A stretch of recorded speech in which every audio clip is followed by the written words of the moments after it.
سيدنا محمد صلى الله عليه وسلم وعلى آله وصحبه وذريته من المرسلين والأولياء والصالحين والصالحين من الملائكة المقربين سيدنا الشيطان والأولياء أفضل قدر الجنة رضي الله عنه تذكر زمان عمر النبي صلى الله عليه وسلم رضي الله عنه طلقاني وأسجر بين الدين وجنب رسولنا كنا تلقى وجسمنا وسلم ورهم وسلم ورهم وجسينا وسينا وسدينا ونسينا وسلم وأنا وسمسون في هذا الكتاب وعلى النبي صلى الله عليه وسلم الفاتحة من الشيطان الرجيم بسم الله الرحمن الرحيم الحمد لله رب العالمين الرحمن الرحيم مالك يوم الدين إياك نعبد وإياك نستعين اهدنا الصراط المستقيم صراط الذين أنعمت عليهم غير المغضوب عليهم ولا الضالين آمين.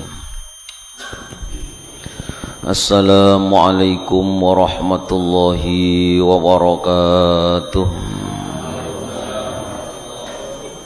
Bismillahirrahmanirrahim. Alhamdulillahi rabbil alamin wal 'aqibatu lil muttaqin wala udwana illa 'alal zalimin. Allahumma shalli wa sallim wa barik ala sayyidina maulana Muhammadin wa ala alihi wa sahbihi ajma'in, amma ba'd. Jamaah sekalian dirahmati Allah Subhanahu wa taala. Alhamdulillah, kita bersyukur pada kesempatan malam hari ini kita bersama-sama bisa kembali berhadir di masjid ini. Mudah-mudahan hadir kita setiap langkah diampuni dosa-dosa kita, setiap langkah dilipat gandakan pahalanya, setiap langkah diangkat derajat di sisi Allah Subhanahu wa taala. Amin Allahumma. Salawat salam untuk baginda Rasulullah Muhammad sallallahu alaihi wasallam, sahabat kerabat seluruh pengikut dan pecinta sunnah beliau ila akhir zaman. Mudah-mudahan kelak pada waktunya kita mendapatkan syafaat dari Rasulullah sallallahu alaihi wasallam. Amin. Bismillahirrahmanirrahim. Qala al-musannif rahimahullahu taala wa nafa'ana bihi wa bi jami' ulumihi fid dharain. Amin. Halaman 26 baris pertengahan.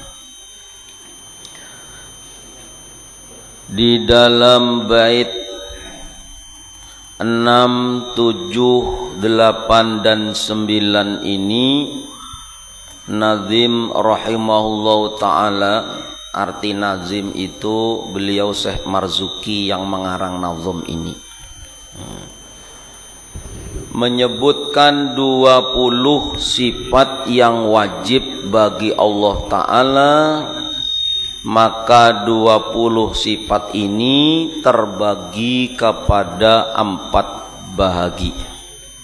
Jadi yang kita mulai awal wujud, qidam, baqa sampai mutakalliman, yang jumlahnya 20 itu Jarsidin terbagi kepada 4 bahagian.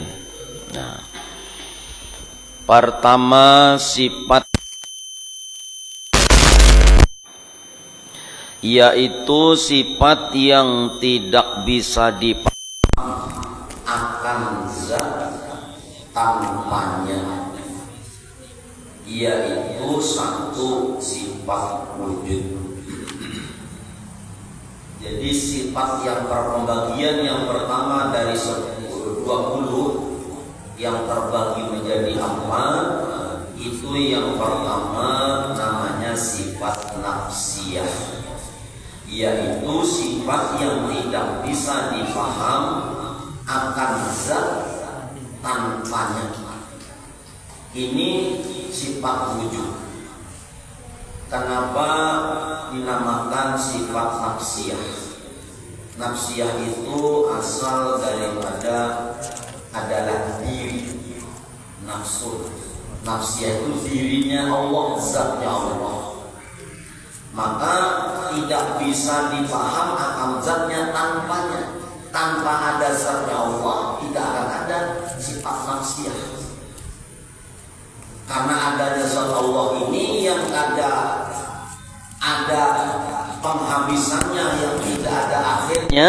Karena beliau adalah awal wal akhir, maka bisa dipahami segala sesuatu yang kita lihat nampak adalah menunjukkan adanya sifat nafsiyah Allah Subhanahu wa ta'ala. Karena sidin yang ada sebujur-bujur ada, karena sidin yang menciptakannya segala yang ada di bumi ini, maka bagi Allah sifat nafsiyah ini satu aja, yaitu wujud. Karena tidak ada yang wujud kecuali Sebetul hak wujud adalah zat wajibul wujud adalah hanya Allah. Nah, itu sifat nafsiyah ngarannya. Yang lain kada ada besi sifat nafsiyah.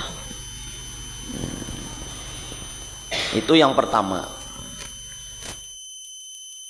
Yang kedua namanya sifat salbiyah, yaitu sifat-sifat yang menafikan daripada Allah Ta'ala segala hal-hal yang tidak layak dengannya.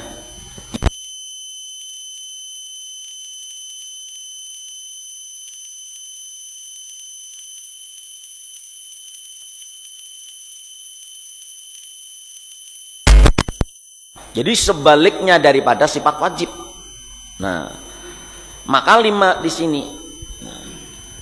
Kidam, baqo, mukhalafatul hawadis, qiyamuhu bin nafsihi, dan wahdaniyah. Sekarang kita rinci satu-satu. Allah punya sifat kidam. Sifat kidam ini menghancurkan, kan sifat kidam itu artinya apa? Tidak didahului, tidak berpermulaan, itu kidam. Nah, maka kidam ini menghancurkan sifat yang berpermulaan, karena yang berpermulaan itu adalah sifatnya makhluk. Yang berpermulaan itu sifatnya makhluk.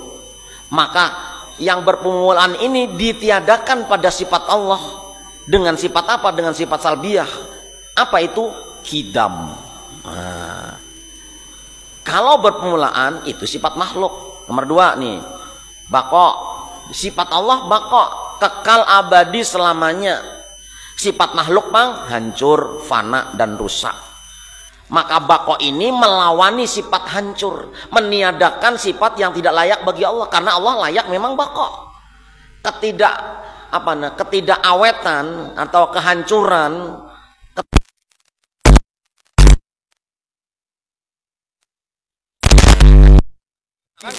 kan bantah oleh Allah yang sifat makanya namanya salbiyah. Jadi salbiyah itu artinya apa? Menghancurkan, melepas, meniadakan. Kalau orang Jawa menyebutkan didedel. Jadi ibarat ada nempel karena ada semennya, maka dihancurkan nih, di battle, digodam supaya hancur. Itu salbiyah tuh kayak itu. Jadi kalau Allah sifatnya kidam, maka segala yang menunjukkan yang berpermulaan itu dihilangkan daripada zat Allah Subhanahu wa taala. Itu namanya sifat salbiyah tuh. Karena salbiyah ini melawani sifatnya makhluk. Nah, Allah baqo berarti meniadakan sifat hancur. Meniadakan sifat fana. Fana artinya rusak. Nah, jadi melawan ini, menameng, menjadi tameng daripada sifat-sifat yang tidak layak bagi Allah. Nah, lalu mukhalafatuhu lil hawadis. Allah itu berlawanan dengan barang yang baru atau tidak sama dengan makhluk. Sifat makhluk bang banyak yang sama. Nah, tapi Allah tidak ada yang menyamai. Maka segala yang sama-sama itu dijauhkan atau dihilangkan dengan sifat salbiyah, yaitu sifat mukhalafah lil hawadis. Nah, itu namanya salbiyah tuh kayak itu. Nah, jadi sifat-sifat salbiyah ini membantah, meniadakan, menafikan sifat-sifat yang kada layak bagi Allah. Apakah Allah layak ada yang menyamai? Kada layak. Sidin yang tukang ulah. Makanya semalam laisa kamislihi, itu sifat Allah. Sedangkan sifat makhluk banyak samanya. Nah, sama makan minumnya, mengantukannya juga, ya, sama sifatnya. Tapi Allah kada ada yang menyamai. Lalu qiyamuhu ta'ala binafsih. Sifat Allah itu berdiri dengan zatnya sendiri. Ada kita bang berhajat lawan orang lain. Allah kada berhajat lawan siapapun, lawan apapun, lawan bantuan apa-apa, pertolongan siapa-siapa, itu Allah kada berhajat, karena Allah bersifat qiyamuhu binafsih. Jadi qiyamuhu binafsih menafikan, meniadakan, menolak kalau Allah itu memerlukan dan berhajat kepada siapa, dan memerlukan dan berhajat kepada apa-apa. Itu ditiadakan. Kenapa? Ada layak bagi Allah. Amun Allah nih memerlukan kepada hajat, sama lawan makhluk berarti. Nah, yang kelima yaitu wahdaniyat, Allah yang esa. Sedangkan manusia berbilang-bilang, ada kam mutasil, ada kam munfasil semalam. Ya Allah, kam mutasil itu kayak apa? Satu juga tapi berbilang. Biar nukar martabak sebiji aja, nah yang jumbo jar 50.000, hanya dari rumah tatak, nah tak bisa dipisah-pisah ditatak-tatak. Ujar anaknya langsung jungut, sekena dulu kita baca doa selamat, beli kakan ujar nang abah, beli kakan lagi tek satu lagi, berarti ini satu tapi bisa dipisah-pisah. Allah ada kayak itu. Atau kamu fasil, ini hendak menerangkan salbiah yang menolak bahwa Allah itu tidak bersifat wahdaniyah. Kalau Allah itu berbilang, ditolak oleh Allah dengan sifat wahdaniyah, namanya sifat salbiah. Kayak apa kamu fasil? Kadapang dipisah ditatak-tatak ada, tapi ada bandingan. Nah, itu makhluk. Kalau Allah kan ada bandingan. Di sini umpamanya ada orang alim, oh sekalinya di sana ada orang alim. Nah itu kam mungfasil, berbilang tapi pisah-pisah. Ada tadi kam mutasil, satu tapi bisa ditatak-tatak. Nah, Allah kadang itu, maka ditolak sifat seperti itu dengan sifat salbiah Allah, yaitu wahdaniyah. Esa zatnya, esa sifatnya, esa afalnya, itu Allah. Sudah lewat nih itu. Cuman ini karena kelompok 5 sifat yang termasuk sifat salbiah. Nyaman aja asal ingat kata-kata salbiah itu artinya apa? Menghancur, menolak, menafikan sesuatu yang tidak layak bagi Allah. Itu salbiah. Berapa? 5 ini. Nah, jadi kidam Allah ada permulaan, meniadakan sifat berpemulaan.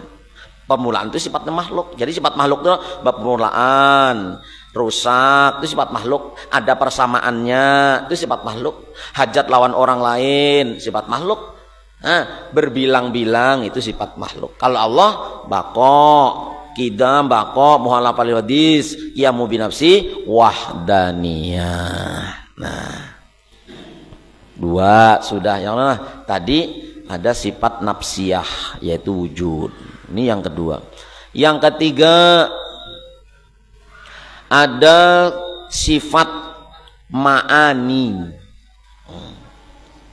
yaitu sifat-sifat yang menetapkan bagi Allah Ta'ala akan makna-makna yang wujudiyah, yang berdiri dengan zatnya, lagi layak dengan kesempurnaannya, yaitu ada 7.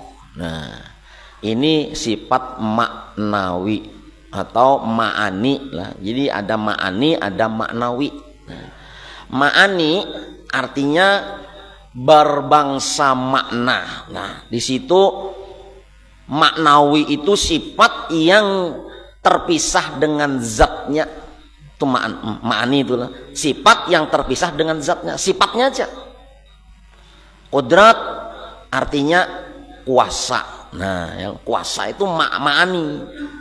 Nah, yang ujar guru Bahari, ma'ani ini bila orang itu dipilih Allah, dibukakan hijab, maka sifat-sifat ma'ani ini akan nampak bagi orang itu pada setiap sesuatu yang ada. Itu nampak sifat Allah itu, nah, yang ma'ani itu, nah, nampak pada pandangan seseorang kepada sesuatu itu bila Allah membukakan hijabnya. Nah, itu sifat ma'ani. Siapa yang akan dibukakan hijab oleh Allah, yang dipilih oleh Allah adalah mereka satu yang pandangannya bujur. Pandangannya itu bujur. Maksud pandangan bujur kadada nang biisi apal kacau wali wahdaniyah apalnya Allah. Nah, itu yang pandangan bujur tuh. Jadi orang bila orang sudah paham nih, nang pandangannya bujur nih, pandangannya bujur bahwasanya kadang nang bisi gawian di alam semesta ini kecuali wahdaniyah apalnya Allah, tunggal gawiannya Allah. Kemana aja pian mencari kada pacangan dapat nang gawian itu selain gawian Allah, semuanyaan gawian Allah. Itu akan nampak bagi seseorang yang sudah dibuka hijab oleh Allah. Artinya dipahamkan hati daripada melihat sesuatu terdinding dengan dunia. Kan ada orang memahami sifat Allah itu melihat fakta satu dulu baru paham. Ada yang langsung melihat gawian Allah baru melihat sesuatu itu. Nah yang harap tuh yang kedua ini. Ada kita ini masih memakai rincian dulu. Melihat kucing ditabrak motor, lewat mati. Ujar kita, kenapa kucing itu bisa mati ditabrak motor? Hendak mengenal gawian Allah ini kayak itu dulu kita pandangannya. Kenapa? Satu, kucing mati dikehendaki Allah. Nah, kayak itu dulu pandangannya kita. Karena Allah punya sifat iroda. Amun kada dikehendaki nang kayak apa dinabrak orangnya nang tergelincir paling orangnya yang bisa nang celaka. Nah, tapi ini Allah berkehendak dulu. Itu pandangan orang nang kita nih nang ujar bahasanya murid as-salik. Apa itu? Orang yang menghendaki dekat dengan keridhaan Allah, meniti tangga satu persatu dengan tangga syariat yang diajarkan oleh Rasulullah. Itu namanya murid. Ini memahami kan itu. Ini kucing amun kada dikehendaki Allah, kada terjadi yang ini. Lalu kenapa yang dikehendaki Allah terjadi? Karena Allah punya sifat kodrat yaitu mampu. Nah, dua sudah pandangannya. Nah, lalu kenapa Allah jadi mampu? Yang dikehendaki Allah terus Allah mampu karena Allah punya sifat ilmu. Nah, mengetahui segala sesuatu baik yang baru ataupun yang kodim, yang belum terjadi Allah sudah tahu. Lalu apa? Maka terkumpulnya sifat tiga ini, irodat, kodrat, ilmu, itu menunjukkan Allah yang punya irodat, kodrat, dan ilmu. Allah yang menghendaki, Allah yang kuasa, Allah yang berilmu. Berarti menunjukkan orangnya ini nah, zatnya yang punya sifat tiga ini. Orangnya hidup, berarti punya sifat hayat. Nah, bilanya orangnya hidup, berarti orangnya ada. Berarti Allah bersifat wujud. Kembalinya pandangan kita tadi cuman satu aja, ujung-ujungnya menandakan Allah itu ada. Itu rinciannya orang belajar ke sana. Tapi orang yang sudah dibuka hijab oleh Allah, begitu brek tabrakan tek Allah. Nah, ada lagi nang kucing pang orang anu lewat, orang-orang pas rapat kendaraan lalu lalanginya mulai kucing nih pang. Nah, kucing dipandangnya. Mana nang nabraknya juga jelas benar aja, orangnya juga disalahkan ulang. Nah, yang tapi orang yang dibuka hijab, bak, subhanallah, innalillah. Yang diingat Allah. Kadang menyalahkan kucing, menyalahkan orang, ada. Maka kucing larang ini mas, kasihannya aja. Kenapa maka kada ditalii kucing nih jangan. Kucing masuk ke dalam hati, lain Allah. Jadi sifat ma'ani bisa dipahami seseorang tanpa inya melihat fakta pertama, langsung fakta kedua. Allah yang bersifat wahdaniyah, itulah yang terjadi di alam semesta ini. Nah, itu namanya sifat ma'ani itu. Nah, satu aja kita mencontohkan, yang lain pun kayak itu juga nang ma'ani ini nih. Nah, yang kedua kodrat, irodat. Nah, tadi nanti kodrat loh. Kodrat, irodat, ilmu, hayat, sama, basor, dan kalam. Sekarang perbedaannya. Nah, keempat sifat maknawiyah. Nah, tadi ma'ani, ini maknawiyah. Padahal sama. Cuman tadi disebut sifatnya aja. Kalau maknawiyah di sini kaunuhu ta'ala qadiron. Nah, sifat maknawiyah yaitu sifat-sifat yang melazimi akan sifat ma'ani. Nah, melazimi kalau saling melengkapi. Karena sifat maknawiyah ini Allah yang bersifat kuasa. Nah, saling melazimi berarti zat dan sifat saling melengkapi, saling melazimi. Maka qadiron berarti Allah yang maha kuasa. Kalau kodrat kuasa kayak itu aja. Kenapa? Sifatnya aja disebut.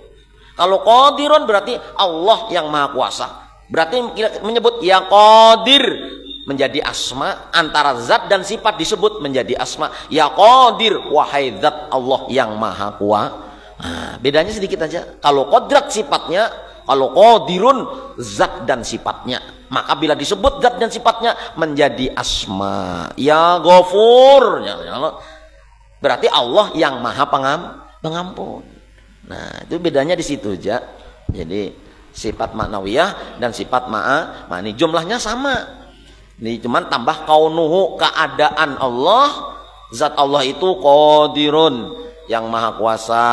Keadaan Allah memuridan, yang maha berkehendak. Nah, keadaan Allah aliman, yang maha Allah zat yang maha mengetahui. Oh hayan, kaunu hayan, Allah yang maha hidup. Jadi Allahnya langsung zatnya sami'an basiran mutakalimun. Nah itu empat, yang nomor 4. Jadi tema setara tema terbagi tadi sifat 20 itu menjadi 4. Nafsiyah, salbiyah, ma'ani, dan maknawiyah. Ini anunya aja Bang, ini coba ringkasannya aja ya, ringkasannya daripada sifat yang 20 tadi. Maka pemahamannya kayak itu tadi. Nah, sebujurnya ketika orang sudah betul-betul paham itu lah, kembalinya bagaimana inya memandang wahdaniyahnya Allah, lalu sikap kita kayak apa. Itu aja. Pian sembahyang Allahu Akbar. Sudah paham yang tadi itu, aku sembahyang dikehendaki Allah. Nah, itu Bang harus kada boleh kada dikehendaki Allah. Menghilangkan rasa ujub, menghilangkan rasa bagus, rasa baik, rasa suci dalam diri, menghilangkannya harus kayak itu kita. Bila kada pasti sudah, karena penyakit orang ahli ibadat itu merasa bersih, merasa suci, dan merasa kada macam-macamnya lebih baik daripada orang lain. Itu bisa dihilangkan bila orang tuh paham dengan aku nih dikehendaki Allah kalau sembahyang. Itulah wahdaniyah Allah tadi. Takbirku, sujudku, rukuku, bacaanku, bahkan aku bisa hatiku menggenang Allah dan sebagainya, itu gawian sidin. Makanya ketika kita memuji sidin, alhamdulillah, sebetulnya lain kita nang memuji, Allah nang memuji diri sendiri. Sebetulnya kayak itu. Kenapa? Muntung diulah Allah. Nang bisa bersuara di sini adalah diberi suara oleh Allah. Kan berarti kita lah nang memuji kada. Jadi ketika orang sadar bahwasanya yang berlaku itu adalah satu aja, wahdaniyah af'alnya Allah, maka diri ini sebetulnya orang mati lawas. Mati lawas Bang sudah. Nah, kenapa? Nang berlaku orang sekalinya. Berbuat baik, jangan merasa bisi kebaikan. Kenapa? Isi kebaikan orang nang ampunnya. Ayo, di mana? Ada lagi kita nang merasa bagus, merasa rajin, merasa bersih, merasa baik daripada orang lain. Ada lagi kenapa? Lain ampun gawian kita. Maka salah bila orang dipuji orang lalu himung, sanang, kada bisi apa-apa ibaratnya. Mailah bagusnya mobil kapan lain ampunku, padahal si himung lah kita. Kada memberi supan ngarannya kan. Nah, itu bilanya sudah pandangannya bujur, ini langkah pertama yang menyebabkan orang bujur-bujur dibuka hijab oleh Allah. Kada lagi memandang makhluk, ada. Langkah kedua apa? Tujuannya benar. Makanya dalam sifat ma'ani ini apa terakhir? Kalam. Nah, di sini ada mutakaliman. Ini yang supaya kita tujuan bujur nih pembahasan sifat kalam. Sudah Bang semalam sebujurannya nih. Kenapa? Seakan-akan Allah kan maha berkata-kata. Allah tuh sifat kalam itu artinya Allah maha berkata-kata. Lalu yang tadinya kita nih, mohon maaf, yang tadinya kita nih indah aku berdoa. Kenapa? Allah tahu sudah kehendakku. Kenapa aku berdoa? Maka Allah yang mengetahui dan yang mengabulkan Allah juga, yang mengetahui Allah juga. Kenapa aku? Orang tahu sebetulnya kadang mau berdoa. Seandainya Allah kadang menyuruh. Ujar Allah, "Ud'uni astajib lakum, mintalah kepadaku maka aku akan mengabulkan." Berarti Allah menyuruh kita berkata-kata. Berarti setiap kita hendak beribadah tuh seakan-akan dipandiri sidin. Ikam kemana sembahyang Tuhanai, sembahyang hati-hatilah, jangan karena siapa-siapa, karena aku aja. Jawaban kita apa? Inggih. Jadi dua aja kesimpulannya semalam dari dua sifat 20 ini, dua aja. Napa? Satu, memandang wahdaniyah papan Allah, pandirannya napa? Ada orangnya. Siapa ada orangnya? Tuhan pang nabi sifat pegawian tadi. Yang kedua, inggih. Napa? Tuhan pang menyuruh. Tujuan hanya sidin aja, maka inggih. Hendak berwudu, seakan-akan Tuhan memandiri. Berwudu, nang bagus, jangan karena siapa-siapa. Ada orang wudunya tetap harus kayak itu. Pandang aku saja, inggih. Hendak sembahyang, inggih. Hendak bersedekah, inggih. Setiap saat dipandiri kita. Nah, bilanya sudah pandangannya bujur, yang dipandang yang berlaku ini hanya wahdahnya afalnya Allah, lalu yang dituju hanya ridhonya Allah. Setiap hari kita praktekkan kayak itu.